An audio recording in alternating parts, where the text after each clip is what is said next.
Let's talk about that racism du jour incident in Minneapolis. There are several this week, but we're going to focus on the Minneapolis one right now and get to the heart of what really went on. We don't know 100% of what went on, but I think that the article from Powerline by John Hinderaker called White Supremacy or Self-Defense, you can find it at powerlineblog.com. I think it sheds light. Black Lives Matter has been doing what Black Lives Matter does, which is besides whatever George Soros, who's paying for it, tells them to do. They were camping out the 4th Precinct police station in Minneapolis. There was an incident on November 15th, which I guess was a Sunday. There was a young black man named Jamar Clark shot and killed by a policeman.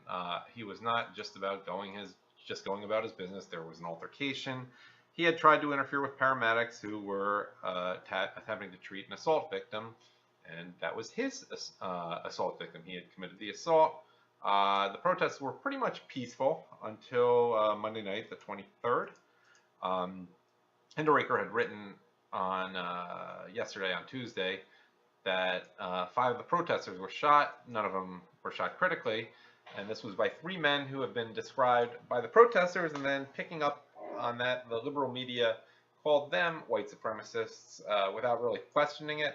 There's no evidence there to support that. I'm not saying that they weren't white supremacists, even though it should be noted that one of the men, there were 2 arrested, one of them was Hispanic.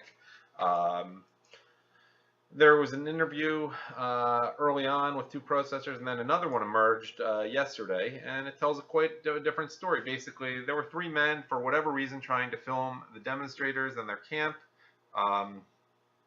There was a mob of protesters that very much outnumbered those 3, and they demanded that they take off their masks. I presume that they wanted to see if they were black or not. There are those distinctions made. Some of the protesters were also wearing masks. I imagine it was to check identity, though there are other reasons in Minneapolis in particular, starting this time of year, to cover up one's face as much as possible. Anyhow, the 3 men refused. The protesters continued to confront them. Punches were thrown by the protesters, and on at least 4 occasions, supposedly, the 3 men retreated, but the protesters chased them, and you can imagine what happened if one of them was armed.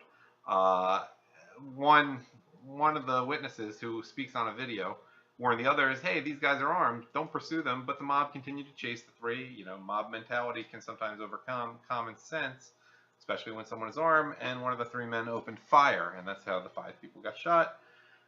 We don't know if it was really self-defense. We don't have any evidence, but we don't have any evidence that it wasn't, and it certainly could be. No information really has emerged. You remember, there's the whole stop snitching thing.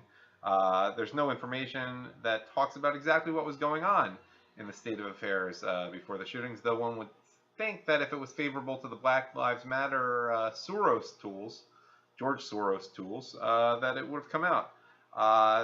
The 3 men could very reasonably have feared that the mob would inflict great bodily harm, as is written about at Powerline blog, in which case they were totally entitled to use deadly force. We don't know whether that's the case, and we don't know whether they had permits to carry firearms, but that's another matter. And the men certainly didn't help their case by fleeing the scene, especially so close to a police headquarters. And let me just finish up with what John Hinderaker writes in the end. He writes, another obvious question is, where were the police? One of the oddities of this case is that the original assault and the altercation with Jamar Clark occurred within a block or 2 of the 4th Precinct station. Likewise, the events of last night, I guess it's Monday night, occurred in close proximity to the station. Apparently, having a lot of policemen around doesn't confer as much security as one might have thought. Thanks for watching the Racism channel.